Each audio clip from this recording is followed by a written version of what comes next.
Hello! Welcome to this week's video. Um, so we're here for another week with author E. Jamie. Just come back from my walk, and it's lovely today, as you can tell by the lighting. The sun is out, and it was kind of cold on the way there, but I knew that it was going to warm up, and it did, and it was lovely, still around only like 3 or so degrees, but it's better than -13, y'all. So, and it's the middle of March. I am so done with winter. So done with winter. I want to be able to go on my walks and like sit in a park and read and just, explore places, and I just miss that very, very much. But it's still been nice to go out with the sun out and like not too crazy. Went to the library and went to the grocery store to pick up just a few little things. I think I'll show you what I picked up at the grocery store first, just because I have those closer to hand.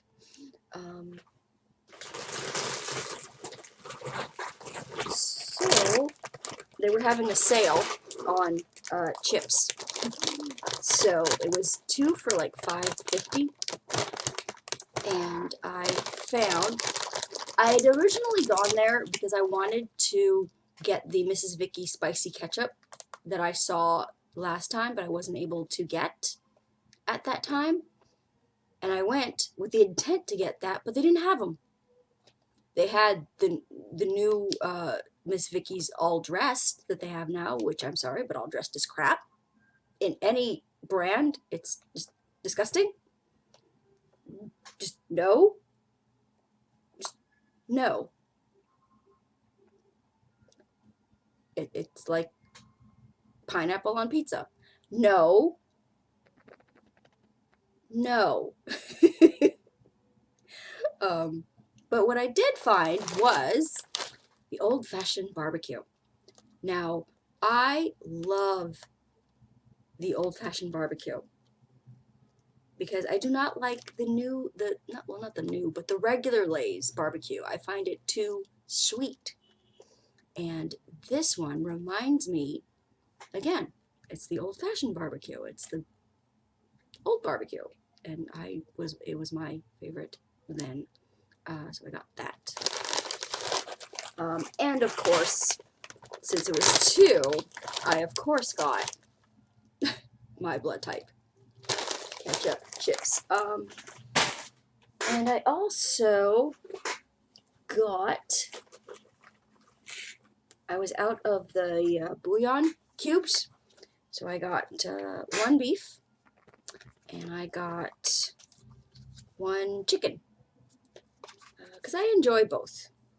My sister, she doesn't like the chicken stock and like chicken bouillon cubes and stuff. She always goes for the beef. I like both.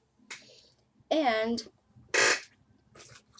to make myself feel better and act like I'm being all healthy and crap, I got strawberries. Yeah.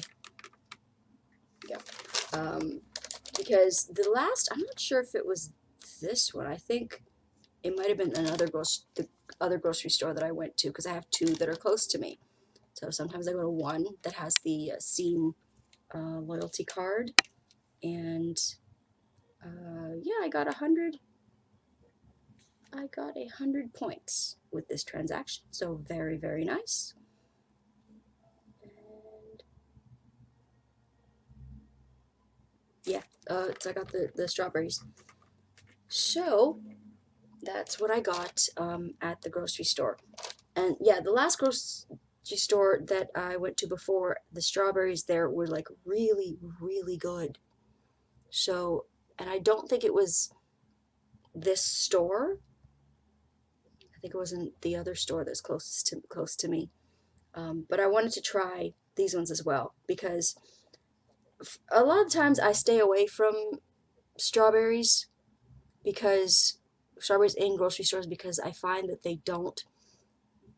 they're too tart. Like, they don't taste like strawberries. And I guess maybe because like I've been getting them like out of season or what, but I don't know if March is or March is like the end of February is like the season for strawberries. It's just because the last time I bought them, they were really, really good, and I'm hoping that these ones will be good too. But yeah, got 100 points with that, so enjoy that. Now at the library, what I got a couple of DVDs, and let's just get the that there and show you what I got. 2 horror movies and 4 documentaries. First one is Weinstein. Yes, about that. About that whole like Harvey Weinstein debacle and just the horribleness of this man. And definitely looking forward to watching that. The next one is In Defense of Food, An Eater's Manifesto by Michael Pollan. And yeah, and it's all about, eating, just trying to eat like actual food and like how food is like good for you and like how certain cultures, how their diets help them like live healthier lives and just that kind of thing. And just, and yeah, and like how like deceptive marketing practices have encouraged us to replace real food with scientifically engineered food-like substances. So very interested to see, to watch this. Next is Cut, and it's the horrific stories of female genital mutilation and the cultural aspects of that, and how just there is no basis for this horrible practice in actual religion, or how religion has been hijacked to justify this horrible practice, and very much looking forward to that. Next is Sex Ed the movie, and it's about from covering since I think from a hilarious look at how Americans have learned about sex from the early 1900s to the present. So just basically like different ways that people have learned about sex throughout history, and definitely movies are a part of that.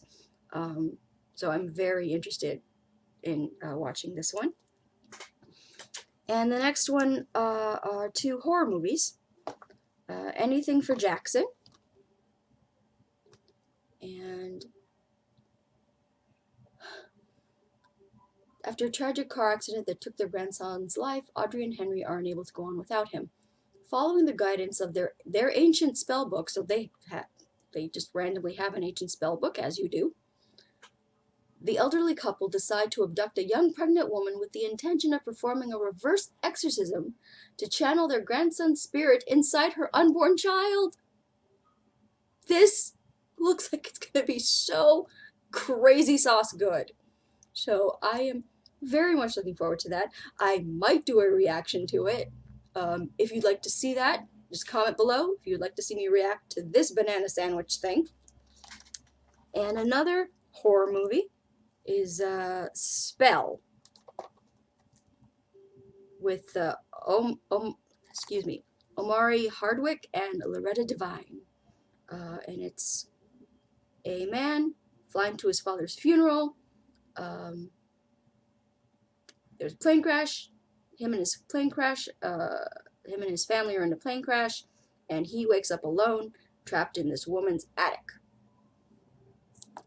And so it's kind of like Misery, I guess. But I don't think she's a fan of him. She's just cuckoo magoo. So, looking forward to that one as well. And I found this little book of poems down in the entrance of our apartment building, where I told you they sometimes lose books, and I went and left a few books there too as well. I found this book of poetry from Heed the Hollow by Poems by Malcolm Tariq, winner of the Cave Canem Poetry Prize. And the poems are selected by Chris Abani. So, very much looking forward to this. And was very excited that I found that. Because, I'm always interested in, like, reading, sort of checking out more poetry and stuff. So that's what I picked up. Let me move that over. Reading updates. We've hit a bit of a little slow patch with the Book of Negroes. She, Aminata, was taken by Lindo to the States with him in New York, and she managed to escape him. And she found out that she found out that he was involved in the selling of her baby, and so she decided to escape from him, which on one level I totally understand. I completely understand.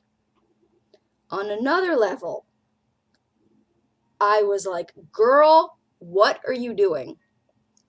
Because granted, she's a slave, and of course she wants to be free.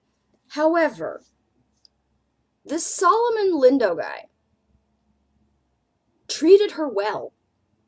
He did. And I'm not saying that so she deserved to stay a slave all her life. That's not what I'm saying. I'm saying he treated her well. Why would she risk escaping and maybe being recaptured and sold to somebody worse? Like, she had come from worse before Lindo bought her. Appleby? Like, she had come from Appleby before Lindo basically saved her life. Again, slave owner, terrible. Yes, I understand. But I would, she was taking a hell of a risk that she wasn't going to go from a better situation to a worse situation. But luckily, it worked out. And he apparently just let her go and didn't, try and recapture her. Okay, fine. Which just goes to show that he is not like the other slave owners would have been. The other Appleby would have freaking hunted her down. But she ends up in New York, and she ends up working, teaching these other sort of slaves, freed slaves, and helping, the women there, have their babies. Lieutenant Waters or Walker, and his 13-year-old. I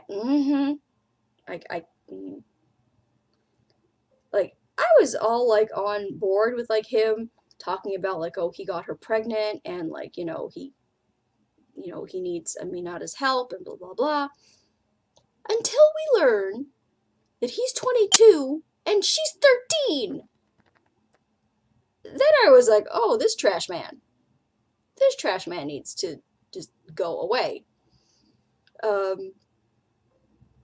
But yeah, so now the British are kind of helping because it's in the middle of the revolution, and so the American people want soldiers and armies and stuff want to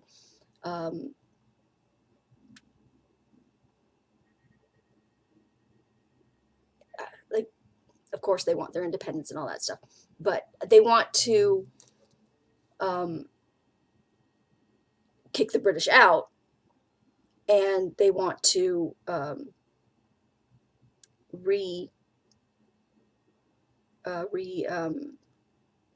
recapture sort of the slaves and give them back to the slave owners and that stuff. But the British are like, we'll help you. We'll help as many of you as we can for reasons, for political reasons, and we'll move a bunch of you to Nova Scotia. So, Aminata's back on another ship. But this time, she's with Shakura, her husband. And so I'm very happy about that they're reunited. So that's all good. And it looks like she's pregnant again.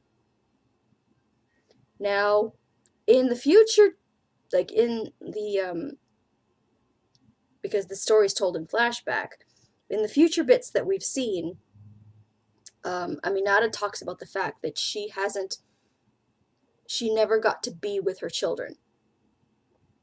So I don't know what's going to happen with this child, because we learned that Lindo sold her first baby. Oh, and that the baby died. The baby died of the pox, or the baby died of like some virus that was going around, some very bad illness that was going around. That that killed like a lot of people, including Lindo's wife and Dolly, and that was why like Lindo had to go to New York, because he was having trouble with the indigo business, and then that's how Aminata managed her escape. So now she's on another ship with Chikura to Nova Scotia, and we'll sort of see what happens there. But yeah, apart from like the parts with Chikura, I'm finding it like a little slow. In like these sections now, so hopefully it picks up, and like still enjoying it, but I liked the first. I've passed the halfway mark, but I think I've enjoyed the first half better so far. So we'll sort of see how that goes.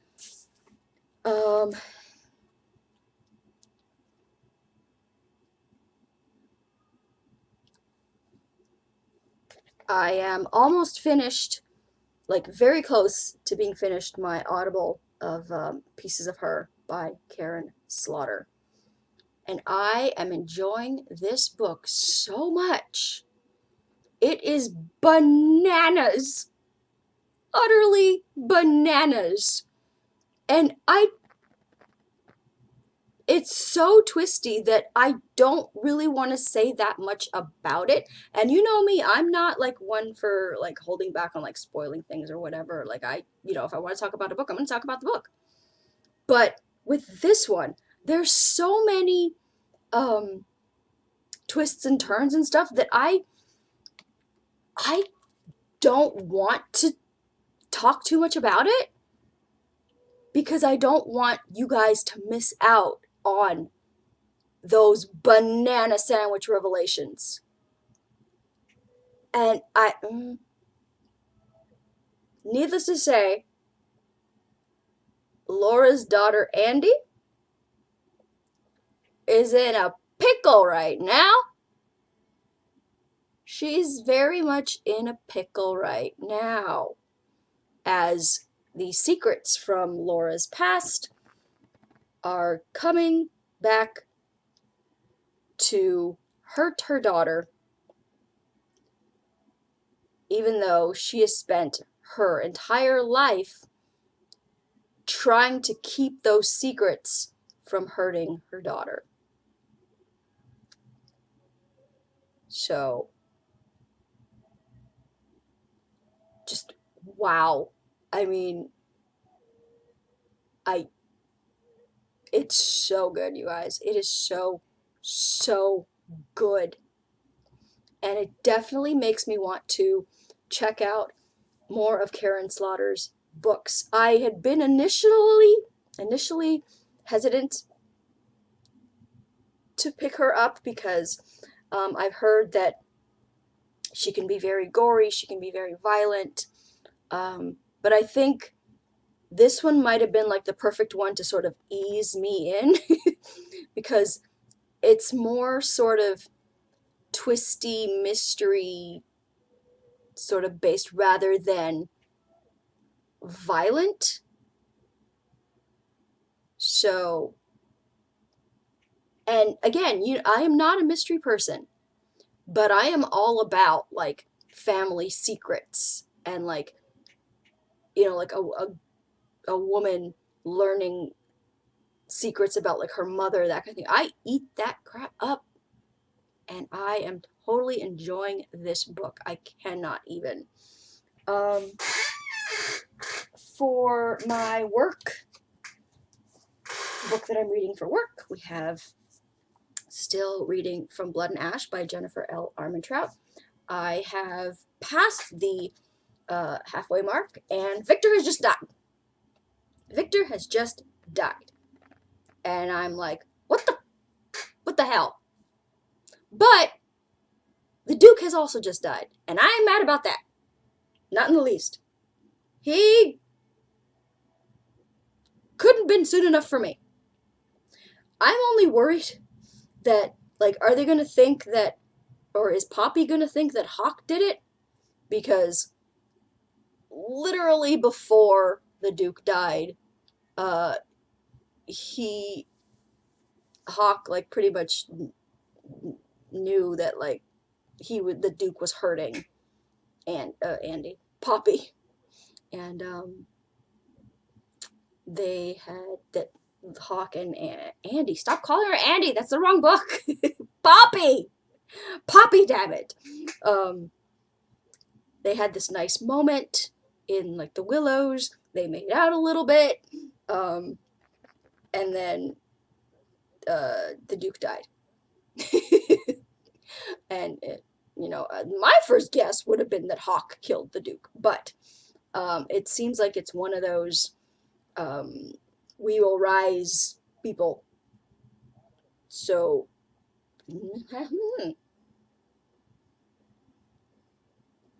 is Hawke secretly one of those people? I don't think so. Because I don't know if it's the same people that killed Victor, but there was this whole there was like this explosion, and there was like all this whole like attack that happened, and Victor was killed. So yeah, that's I'm very sad about that. Not sad about the Duke at all. So yeah, that's sort of where I left off, is the Victor just died, and I'm very sad about that. So looking forward to reading some more of that when we get back to work, because that's what I read on my breaks and stuff. So today I'm going to be editing my Speed Dating My TBR episode 5 video that I did. I recorded that last week, so I'm going to be editing that this week. Also, it is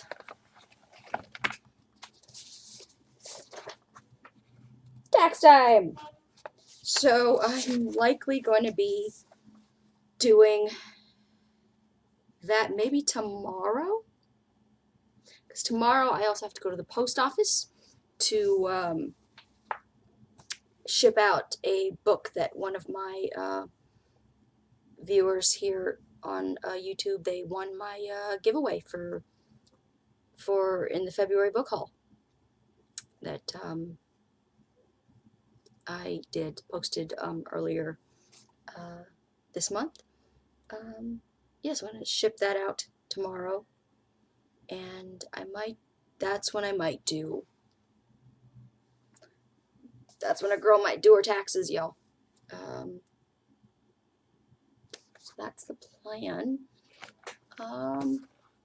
And I am waiting for my sister's birthday present to come, and hopefully that'll be in the next day or two.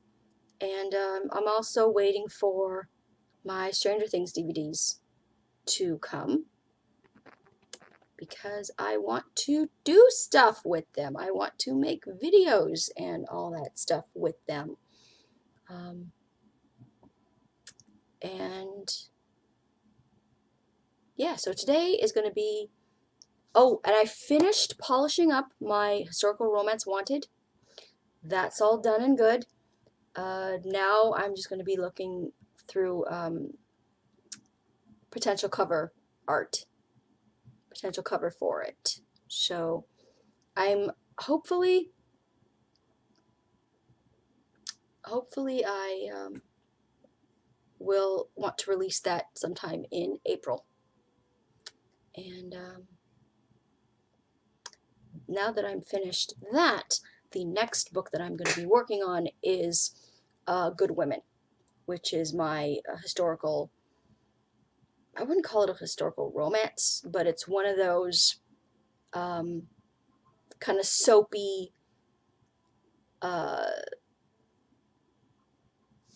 set during the turn of the century, set like in the 20s and sort of that sort of era, 20s, 30s, and 40s. And it's about two friends who killed somebody a little bit and go to Los Angeles to reinvent themselves and start new lives. And that, of course, goes as crazy sauce as you can imagine. So that's going to be the one that I am working on next, and it is an old work in progress that I've brought back up to polish up and hopefully finish. The plan is to finish it this year and release it this year, do we hope? Because it is almost, the first book is almost done. It's definitely going to be a duology at least, because the first book is, while the story does focus, like, does tell the story of like both of them and like their friendship and their sort of like reconstructing their lives and like that stuff, like sort of like together, and there's romances for both of them. There's going to be, the story's going to be wrapped up for one of them but not wrapped up for the other one, so that sort of part will be, like, her sort of happy ending will be in the second book. The first happy ending will be for one friend, and then the second happy ending will be for another friend. But you will get like the sort of love stories and romances for both in this first book, and sort of like the development of for both. So that's sort of the plan. Yeah, so I think that's going to be it for now. I'm going to be making my lunch. I am having a craving for an omelet, but with chorizo. I have mild Spanish chorizo. And I actually had the idea to do this yesterday.